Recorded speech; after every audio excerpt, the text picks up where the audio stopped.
Bonjour, bonjour, bonjour, chers Congolais de père et de mère. Bonjour, chers internautes. Bonjour, Naba, compatriotes Nabiso, partout dans le monde entier. Essengo, Nabino, ba abonné. Il y a Dr News. Nabi que vous êtes déjà prêt. Vous allez bosso ya ba etando eke Nabino. Vous allez bosso ya ba poste téléviseur Nabino. Pour la koyoka molobeli Nabino. Leki Nabino, Mona Nabino, Oamemela Kabino, les actualités au temps réel. Il y a République démocratique du Congo. Tozomina Essengo Mukolona Lelo, Yakoya ko partager ensemble Nabinoba. École au Congo, les actualités politiques Yambo Kanabiso. Tobaka Yango mais de fois, un Congolais averti, Okoye Kolekisa Mukolote, Saoluka Oyeba, état de santé Yambo Kanayo. Pays na yo elalaki ndenge nini, pays na yo elamuki ndenge nini. Congolais averti, oza censé koluka koyeba même voir état de santé à Mokonzi Mboka Félix Antoine Tshisekedi Tshilombo. Le don du ciel qui nous a été légué divinement par Elohim en personne. Voilà pourquoi bisope tozo mokano ya kokota na se ya mai to sokoli to koti to lukeli bino les informations sûres et fiables to memeli bino pour que ba Congolais o baza averti ba yeba état de santé ya mboka na bango pays na bango ekomi na niveau nini. Bande ko ba Congolais na plaisir nyoso tozala ngo to solo na bino. J'espère que vous êtes informés. Et monsieur Nazakutu 55e personne ya koya ko bisabino. Vous êtes déjà informé que le gouvernement est béni. Tolobaki Nabino ezalaki remaniement. Parce que Maman Judith Tikali à la tête comme la chef du gouvernement et Bato Koko tapé Bakoti. Et ce qui m'a plu encore, m'a plu, ya kosalanga sai. Quand je vis la fille de pasteur Coutinho Fernando na tête ya ministère ya jeunesse. Vous savez, Coutinho Fernando, c'est un grand homme. Parmi bateaux, nous avons appelé ça qui vision. Il y a sauvons le Congo. Oh, le Berta Bissima, nous devons sauver le Congo. C'était Coutinho Fernando. Il était le premier pasteur. Yakolobano, nous devons sauver le Congo. À cause de Yakoluka pour sauver le Congo, Atikala, inapte. Mais au moins le président Félix, na mutema ya muneno azalaka nango a récompensé yé après si ministère ya jeunesse et pas ya mwana Coutinho Fernando, c'est-à-dire to sepeli nango makasi. Je vous ai toujours dit chef azarana RRT chef azarana RRT tant mukonza mboka sali gouvernement na ye to pesa bango chance ba continuer nzela parce que lobi pe biso tozo bongisa lobi pe to koya pe place wana. Donc to saluer remaniement et salami et pas Mokonzi Mboka, le chef de l'État aza garant de la nation. Atalisi Bolingona et j'espère que le gouvernement Bimi Bomoni doyen de doyen moi encore Lupango Eliezer Tambwe azali délégué ministre délégué na défense en tout cas to sepeli nango. Voilà un peu makamozo kende sikoyo. Bah, oh, batikali. Bon, on met tout la question, mais pourquoi Fayoulou apparaît traité? Président Félix Ayambi Fayoulou. Fayoulou m'a dit. Fayoulou, il faut qu'il ne pas mouper. Te mouper si ba baby. Fayoulou, il faut qu'il ne na kamba.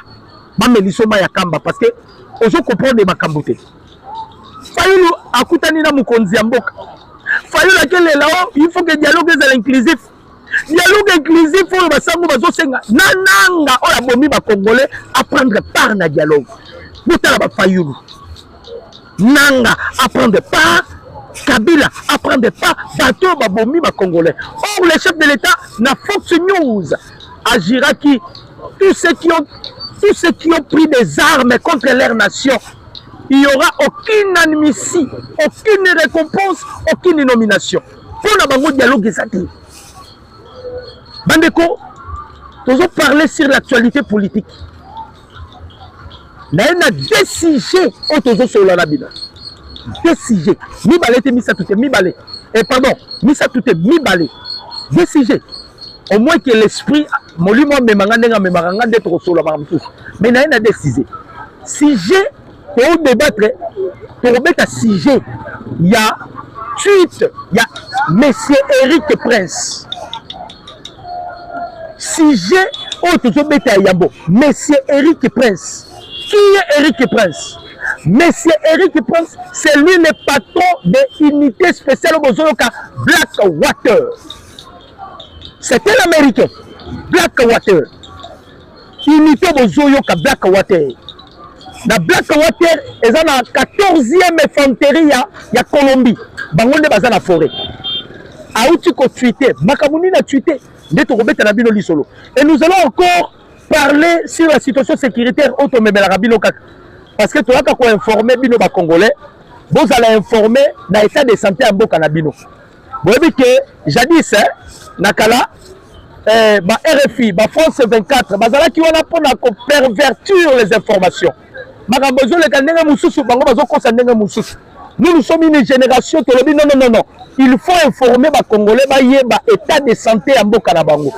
Ce que vous êtes Congolais ou l'état de santé en Bokanabango, c'est que vous n'êtes pas un Congolais. Vous n'êtes pas un Congolais.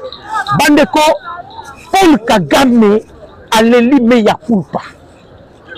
Nalobi Nabino, Nazala décidé. Mais quand on lit mon remémangaï, peut-être on doit frôler dans Bamakabobele. Mais tout maintenant, on lit cela Paul Kagame.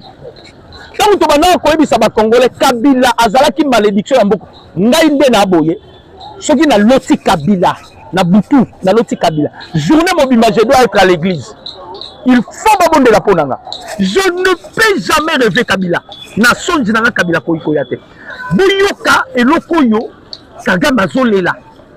Et par là, vous allez comprendre que Yolande Makolo, Makambalobaka, ezalaki ya kobalana parce que Yolande Makolo bana koloba aussi longtemps Tshisekedi aza na pouvoir, les intérêts du Rwanda seront en danger. Quand le président Félix a lancé une campagne sur changement de la constitution, ba Rwandais ba telemela kiango pourquoi balobaki ba intérêt na bango eza en danger. Boyoka sikoyo les intérêts du Rwanda o eza en danger, on te uti ko récupérer. Bande ko lobaka na bino. Si on peut parler des hommes forts, le président Tshisekedi c'est un homme fort. Kagame azalaki n'importe qui te. Bandeko, Kagame, Paul Kagame. Macron peut trembler devant Kagame. Kagame n'était pas n'importe qui. Boyoka Makam. Boyoka. Balobi Boye. Savez-vous que le régime de Kabila, Joseph Kabila, avait accordé à Paul Kagame plus de 200 titres d'exploitation minière au Katanga? Toutes ces concessions ont été récupérées par le gouvernement congolais.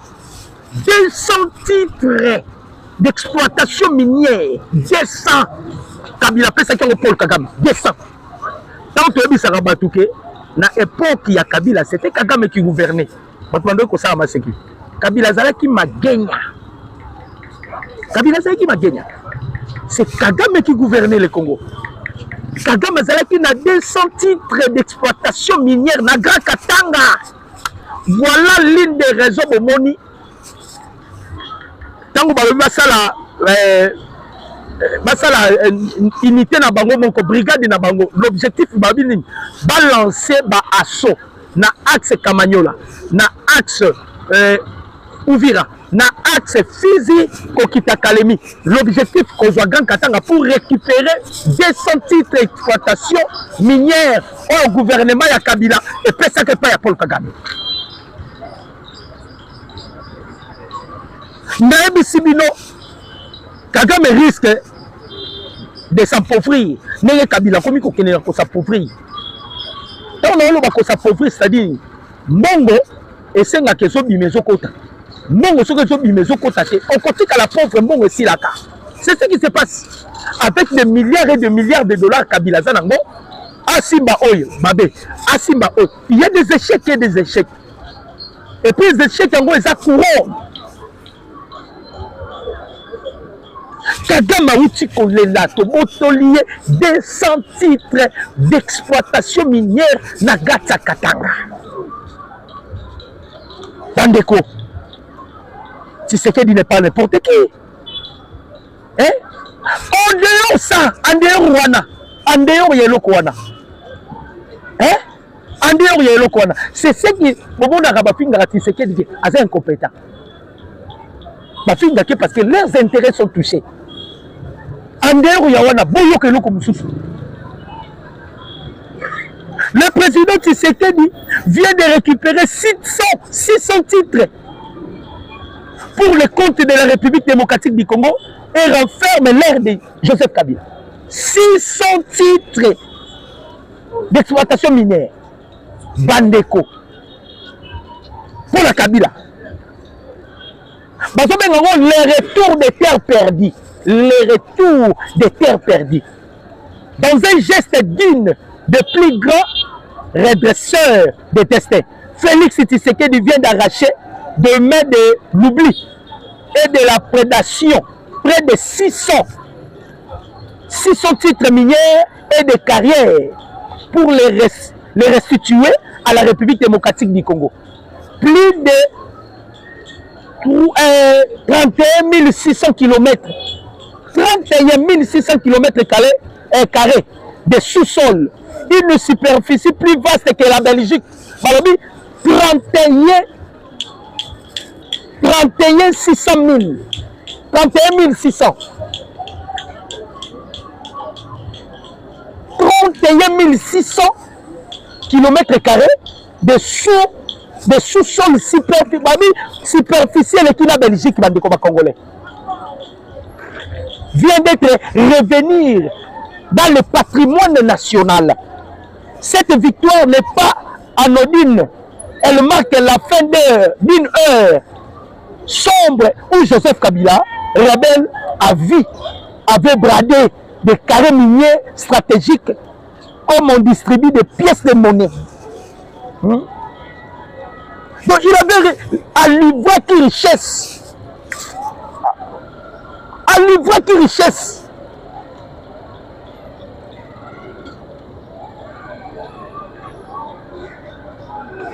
Utala makambu Kabila mane kusana mbokoyi.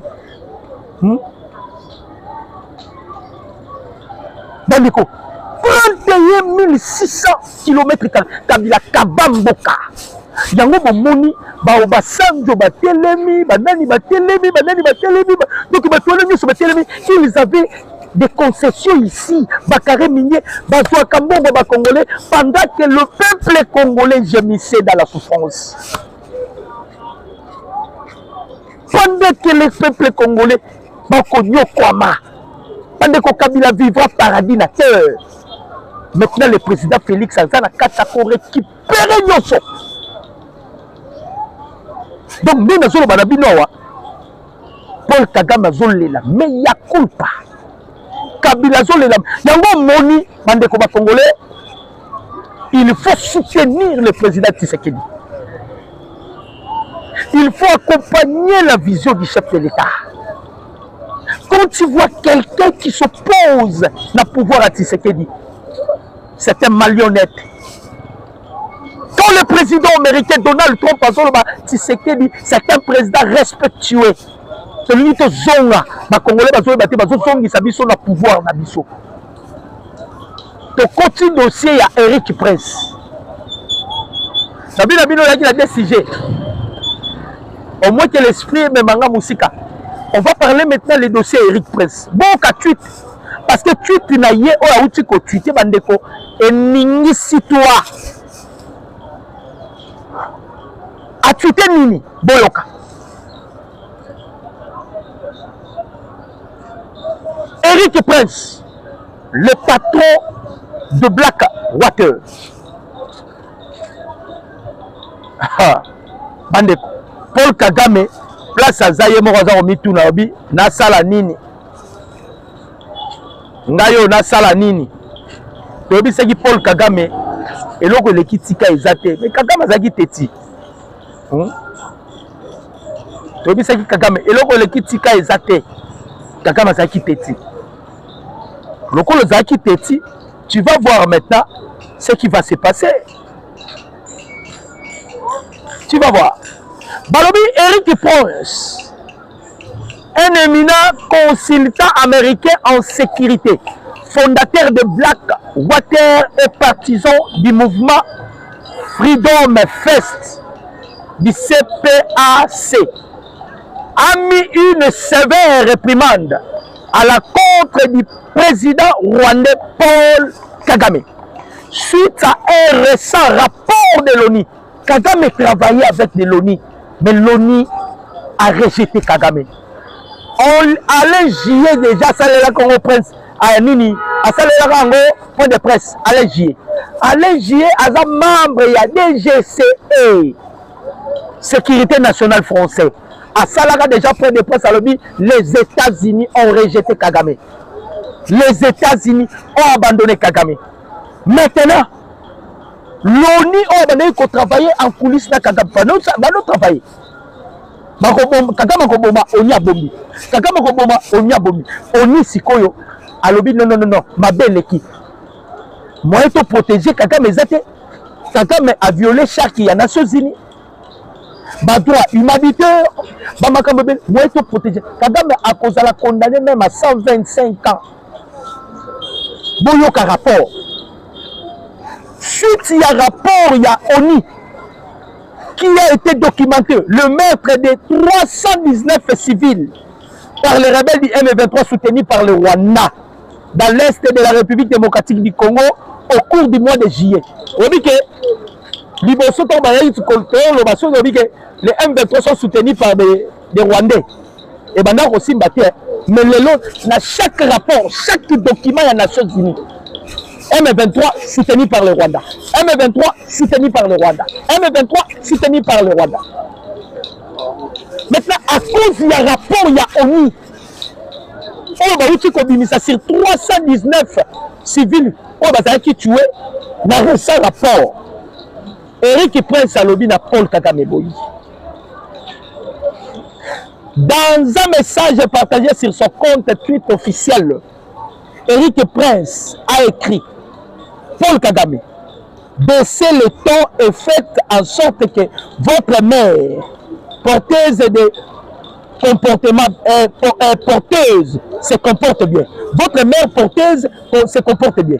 Via les commentaires du prince, Eric Prince interviennent dans un contexte de surveillance internationale renouvelé sur le soutien présumé que le Rwanda apporte au groupe rebelle M23 qui continue d'opérer dans la province du Nord Kivu.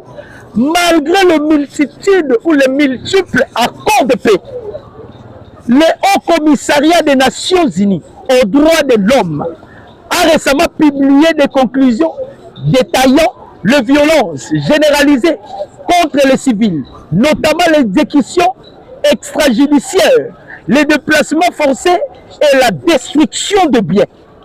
Dans ces actions attribuées au groupe rebelle rwandais M23. Nous avons un rapport. Rapport mais il faut que les gauche et droite. Groupe rebelle rwandais M23. Kagame, président Félix Aebisaka Kagame. Comme vous avez des pensées expansionnistes pour mon pays, Kagame, tu finiras comme Adolf Hitler. Dans le Baranabino, tu sais que Abi Kakao est une portion prophétique parce que son père, il fit incarnation Simon Kimbangu. Son père fit incarnation Simon Kimbangu. Et le président Félix Ndenga Biseki Kagame. Moyebi histoire il y a Adolf Hitler. Hitler a soukandengeni. Hitler baboma été. Hitler s'est suicidé. Selon les informations. Alors, ce qu'on a un rapport oyo, bandeko Kagame baklouye. Au commissariat a déjà saisi ça qui la CPI. Alors, ce qu'on a Eric Prince ABC à lobby, dondo nengozo dondo. Dondo nengozo dondo. Mais bientôt, on a une réponse. Mais le Rwanda a toujours nié toute implication directe avec les M23. Bien que des rapports indépendants et des documents de l'ONU divulgués et cités des preuves de soutien militaire et logistique.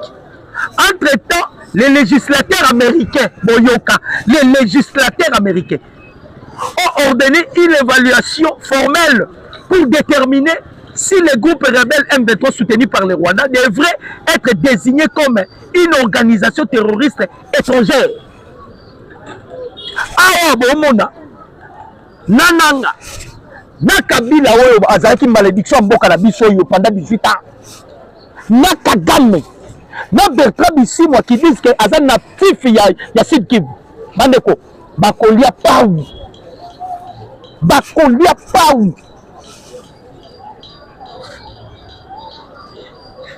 Eric Prince ABC Paul Kagame problème est ça que Bobo Salate récent réunion ultra stratégique entre Eric Prince et le président Félix. Président Félix a Ebisaki, Jean-Jacques Pouroussi. À lobby, Goma Bukavu sera libéré par le Blackwater.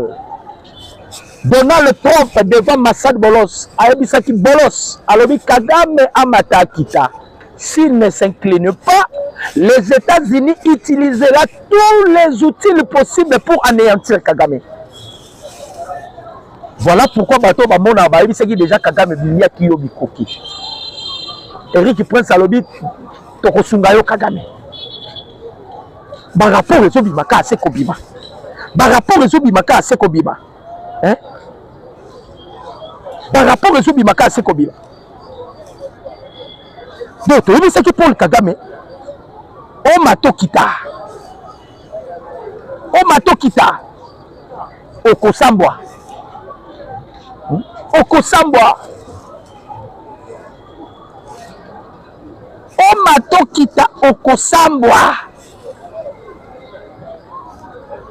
yango sikoyo Eric Prince abisi Kagame problème ezate yebisa batuno okochaka wana parce que wanga na kati abisi yebisa batuno okochaka wana kala mingi te bakozala servi babi Kagame aleli nano leli te solobaka il y aura un jour makilo Kagame bomaka mbula na mbula parce que lorsque bake kozwa sultani makenga qui vivait dans la brousse bazoué babimisa libanda pourquoi babimisa qui est parce que l'objectif n'a pas été ouvrir. On peut blaguer avec toute autre personne, mais tout ça n'a pas mis balé au blaguer dans Bangote. Naïto Rikuna Luboya Kachama. Johnny Luboya Kachama, Nico Lobalion, Nachilou Bassi, je m'abuse. Luboya Kachama. Oye na ouvrir Emile William Yoka Kombo Yakotuma. Oh Kabila aluki ba manœuvre Kabila ba manœuvre atie ba mosolo pour la corrompre bango. Mais vous allez remarquer que ils ont resté loyaux à leur nation. Baza lokola Franck Kitumba. Ndoki baza lokola pasteur. Normalement église à Chiweo, on devait l'arrêter. Pas Kangango.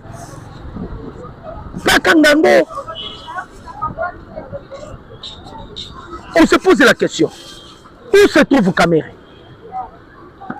Est-ce qu'à Kozonga? Parce que la confrontation, il y a un officier qui pour le problème à coup d'État. Les noms de Kamere cités. On parle de Kamere. Pourquoi on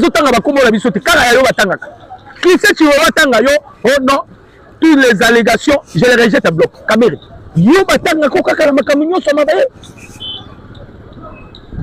êtes encore cité.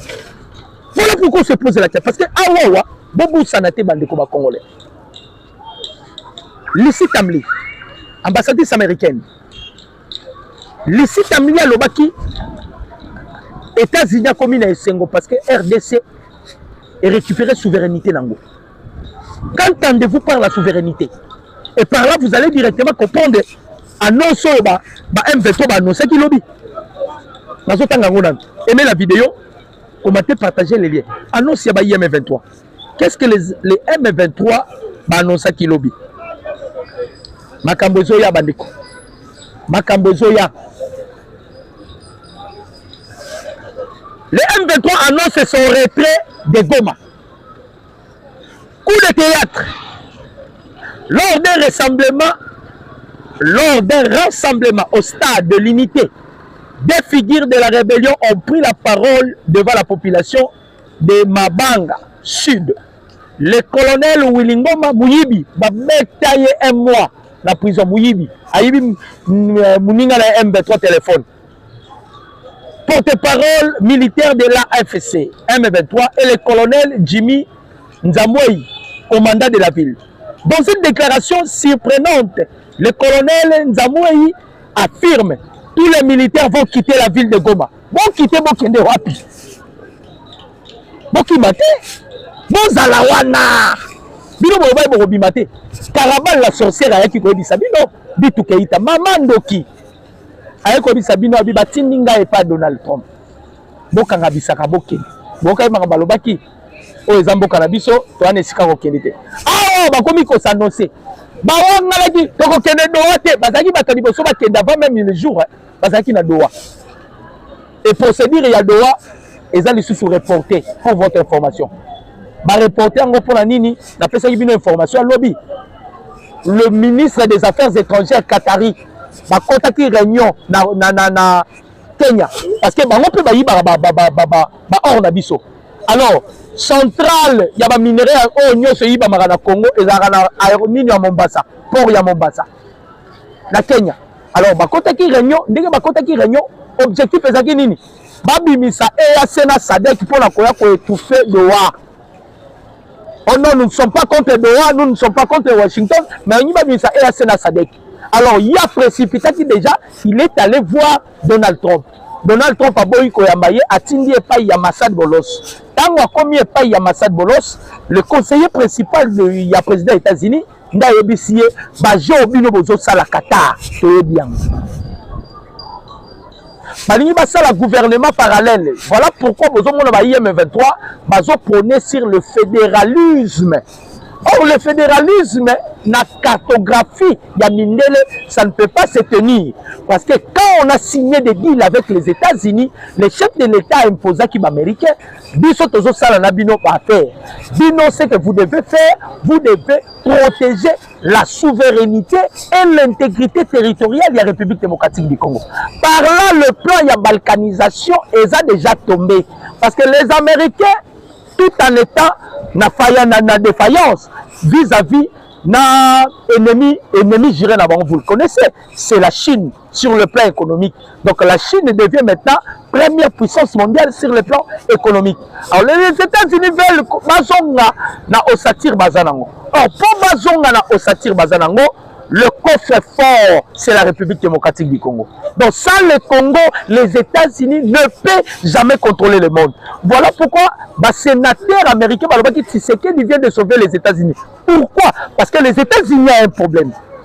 Tu perd de plus de 655 milliards de dollars américains. Et puis, dans l'horizon 2030, on ne parlera pas des voitures, il y a essence pour la pollution du monde. On doit maintenant fabriquer des voitures électriques. Or, pour avoir des matières pour la fabrication des voitures électriques, la République démocratique du Congo, 70% d'exploitation à cobalt. Donc, Congo est Kimi, Oroyawa. Horizon 2030, on doit procéder sur la transition énergétique. Milinde Rosala, il faut monter comme électrique. Mituka électrique. On a besoin de la RDC. Voilà pourquoi dans le Bakayango, si tu veux dominer le monde, vous devez prendre à la merci la RDC. La RDC est le coffre fort du monde. Quand tu vois un Congolais, Zolo Babate Kamboko, c'est un Congolais maudit. Un maudit. Ce pays, c'est le pays le plus béni au monde, la RDC. Biso mabele na biso so ozwangwa otango ta likolo 1000 ozwimbu motio bwa kizeli lobe yebi mimbu. Le pays, la terre le plus fertile au monde. Problème tout ça. Donc les Américains, bazana condition et puis boye bali sousou, bande comme Congolais. Je vous ai toujours dit. Rwanda bomonaka ezalaka ya ba tout cité. Bazana race misat na Rwanda. Batua baza, Bahutu na Batuti. Mais Batuti ce sont des des étrangers, c'est un étranger dans Rwanda. Rwanda eza Bahutu na Batwa. Batuti bazalaka na mabele te pour votre information. Bayana Rwanda, voilà pourquoi bayana Rwanda, bakoma ko boma Bahutu. Bango Bahutu soki na Egypte na yeba te bakabila wana bato ba reine de Saba. Bahutu na ba fleuve likolo kuna. Baye bazangi mabele. Alors, président américain moko boye. Président américain moko, il s'appelle Bill Clinton. Parce que selon l'histoire, le monde des Alaki bipolaire. Lorsque le monde était bipolaire, les Alaki n'a deux puissances. C'était l'URSS et les États-Unis d'Amérique. Après échec, il y a Gorbatchev, dans le mime, monde qui est monopolaire. À l'époque, c'était les États-Unis qui dominaient. Alors, pendant que les États-Unis qui dominaient, le président Bill Clinton, dès son règne, alors non, je dois créer une nouvelle histoire, ou une nouvelle histoire dans l'Est de la République. Ndazwaki Museveni. Museveni, si quoi, c'est bango pour faire un outillage, parce que l'objectif est ça qui nini, créer des insécurités. Population tant que kima mabele zoti kala vide comme ça mabele wana de tokopé ça ba Rwanda basala empire ema tuti. Donc il y a grand Kivu conception à Mindele. Maintenant quand le président Félix est à la tête de ce pays, a taliba manigan souana nyoso. Voilà pourquoi j'ai toujours dit si c'est que des certains dons du ciel pour le peuple congolais. Herman Cohen a lobby si c'est que des mal comprises par le peuple congolais. Bah congolais bah se comprendre été. Bandeko de 1884 à 1885, la puissance coloniale va vendre sur la même table. Congo. On ne permettra pas un nationaliste de diriger son propre pays. Ça, c'est une charte des Nations Unies. Mais tout est basculé. On a renversé le système, il y a néocolonialisme. On a bloqué maintenant le plan, il y a balkanisation et la République démocratique du Congo. Mais tout le monde qui se Bertrand Bertrand Bissimo. A sali lobby pour des postes à lobby.